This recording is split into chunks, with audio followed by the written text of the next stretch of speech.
ఇది మూడవది. నాలుగవది, మీరు 14 to 19 మధ్య కాలంలో పవన్ కళ్యాణ్ చూడండి. సో వైసీపీ వారు విమర్శించిన భాష పక్కకు పెడితే అందులో రియాలిటీ ఉంది. సినిమా వైపు ఎక్కువగా ఉన్నాడు, రాజకీయ వైపు తక్కువగా ఉన్నాడు. పొలిటికల్ యాక్టివిటీ పవన్ కళ్యాణ్ ఈ 5 ఏళ్లలో ఎపిసోడల్ యాక్టివిటీగానే ఉంది తప్ప రెగ్యులర్ పొలిటీషియన్గా లేడు. ఒక నాన్ సీరియస్ పొలిటీషియన్గా అడపాదడపా వచ్చేటువంటి ఒక రాజకీయ యాత్రికుడిగా, ఒక పొలిటికల్ టూరిస్ట్గా ఉన్నాడు. అందుకే వైసీపీ సినిమా తక్కువ, ఇంటర్వ్యూలు ఎక్కువ అని విమర్శించింది. సో పార్ట్ టైం పొలిటీషియను ఒక political activity is a 24 hour activity. ఆ యాక్టివిటీలో నిరంతరం ప్రజల్లో ఉన్న వాళ్ళనే ప్రజలు అభిమానిస్తారు. కానీ పవన్ కళ్యాణ్ హోల్ హార్టెడ్గా పాలిటిక్స్లో దిగలేదు. కారణాలు ఏమైనా కానీ దానికి పవన్ కళ్యాణ్ చెప్పింది ఏంటంటే, నేను వేరే వాళ్ళలాగా డబ్బులు సంపాదించను, నా సినిమాల్లో సంపాదించిందే కదా పార్టీ ఖర్చు పెట్టాలి.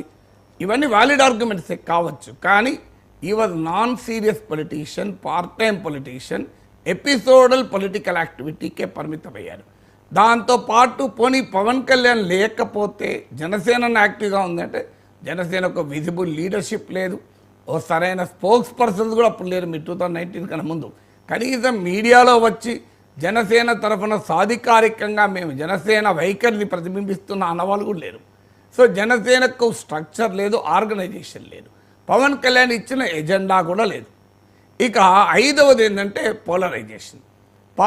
రాజకీయ పరిస్థితులు ఆంధ్రప్రదేశ్లో టీడీపీ వైసీపీల మధ్య నిట్ట నిలువున ఆంధ్రప్రదేశ్ సమాజం చీలిపోతే పవన్ కళ్యాణ్ ఎక్కడున్నాడు, ఎందుకు ఓటేయాలి? పవన్ కళ్యాణ్ ఓటు వేయడం వల్ల చంద్రబాబు నాయుడు గెలవడం, జగన్మోహన్ రెడ్డి గెలవడం, మరి ఎందుకు ఓటేయాలి? పవన్ కళ్యాణ్ ఓటు వేయడం వల్ల చంద్రబాబు నాయుడు ఓడరు, జగన్మోహన్ రెడ్డి ఓడరు. ప్రజల్లో ఉన్నటువంటి ప్రశ్న ఏంటి? చంద్రబాబు నాయుడు గెలిపించాలి లేదా ఓడించాలి, జగన్మోహన్ రెడ్డి గెలిపించాలి లేదా ఓడించాలి. సో ఈ సీక్వెన్స్లో ఎక్కడ పవన్ కళ్యాణ్ అప్పేరే కాడు. సో పవన్ కళ్యాణ్ అప్పుడు సిపిఐ, సిపిఎం, బహుజన్ సమాజ్ పార్టీతో పొత్తు పెట్టుకుని పోటీ చేశాడు. సో ఈ was seen more as a vote cutter and vote splitter. అంటే ప్రతిపక్ష ఓట్ను చీల్చి వైఎస్ఆర్ కాంగ్రెస్ పార్టీకి లాభం చేస్తాడని ఒక ఆరోపణ, లేదు తెలుగుదేశం పార్టీకి రావాల్సిన ఓటే చీల్చి జగన్మోహన్ రెడ్డి లాభం చేస్తారని ఇంకో వాదన. బట్ ఎవరికి లాభం చేస్తారా, ఎవరికి నష్టం చేస్తారా అనేది తప్ప పవన్ కళ్యాణ్కి ఎందుకు ఓటేయాలన్న దానికి నరేటివ్ లేదు. అందువల్ల ఈ పోలరైజేషన్లో కంప్లీట్గా జనసేన స్క్వీజ్ అయిపోయింది. సో ఈ కారణాలన్నీ కూడా 2019లో జనసేనను ఘోర పరాజయానికి కారణమైంది. 2024లో ఎందుకు గెలిచాడు అనే క్వశ్చన్ మీకు మళ్ళీ ముందుకు వస్తుంది.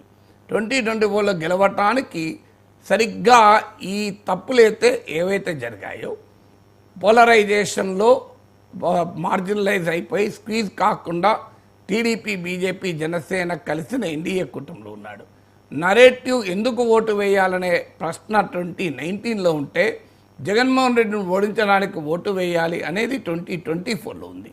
జగన్మోహన్ రెడ్డి పట్ల తీవ్ర ప్రజా వ్యతిరేకత 2024లో పవన్ కళ్యాణ్కి అనుకూలమైతే, ఆ రోజు చంద్రబాబు నాయుడు పట్ల ఉన్న ప్రజా వ్యతిరేకత పవన్ కళ్యాణ్కి ఉపయోగపడాలి, జగన్మోహన్ రెడ్డి పట్ల ఉన్న ప్రజా వ్యతిరేకత ఉపయోగపడ్డది.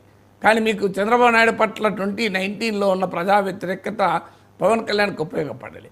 తర్వాత 2019లో పవన్ కళ్యాణ్ పొలిటికల్ రోల్ను సమర్థించేటువంటి ఆయన అభిమానులకు కానీ, ఆయనకు మద్దతుగా నిలిచి తమ రాజకీయ ఆకాంక్షల వ్యక్తీకరణగా, అంటే పొలిటికల్ ఆస్పిరేషన్స్కి ఒక ఆర్టికులేషన్గా చూసిన కాపు సెక్షన్స్ కూడా ఎప్పుడైతే రూలింగ్ కంబైన్లో పవన్ కళ్యాణ్ ఉన్నాడో, పవన్ కళ్యాణ్ పట్ల వారి విశ్వాసము పెరిగింది, వారి మొబిలైజేషన్ పెరిగింది. అందుకే మీరు గమనించండి, 2019లో కాపు ఓటు వైసీపీకి పడితే 2024లో కంప్లీట్గా నీకు జనసేన టీడీపీ అలయన్స్కి పడింది.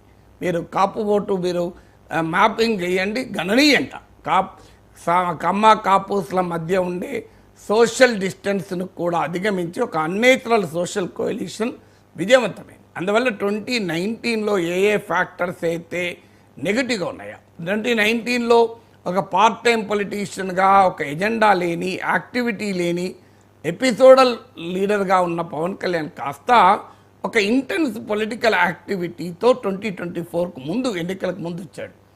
చంద్రబాబు నాయుడు అరెస్ట్ అయినప్పుడు పవన్ కళ్యాణ్ నిర్వహించిన పాత్ర కానీ, సో కౌలుదారుల సమస్యలపైన పవన్ కళ్యాణ్ చేసిన పోరాటం కానీ, భూమి నిర్వాసితుల పట్ల నిలబడిన తీరు కానీ, రోడ్ల అతుకులు గతుకుల రోడ్లపైన పోరాడిన స్వభావం కానీ, ఇవన్నీ కూడా మీకు కొన్ని అంశాల్లో తెలుగుదేశం కూడా ఆ స్థాయిలో స్పందించిన అంశాల్లో కూడా పవన్ కళ్యాణ్ స్పందించాడు. సో ఈ ఫ్యాక్టర్స్ అన్నీ కలిపి పవన్ కళ్యాణ్ ఒక non serious politician, part time politician అనే ముద్రను కూడా చెరిపేసింది. అందువల్ల 2019లో ఏ ఫ్యాక్టర్స్ అయితే పవన్ కళ్యాణ్కు ఘోర పరాజయాన్ని కారణమయ్యాయో ఆ ఫ్యాక్టర్స్ రివర్స్ కావడం వల్ల 2024లో 100% స్ట్రైక్ రేట్తో అద్భుత విజయం సాధించడానికి కారణమైంది. 19లో 2014 లెక్క కిందికి రాదు, ఎందుకంటే అప్పుడు 48 చేయలేదు కనుక. 2019లో ఒక్క సీటే గెలుచుకున్నారు. పవన్ కళ్యాణ్ కూడా మీరు అన్నట్లు 2 సీట్లు ఓడిపోయారు. అనూహ్యమైన పరాజయం, తర్వాత అనూహ్యమైన విజయం.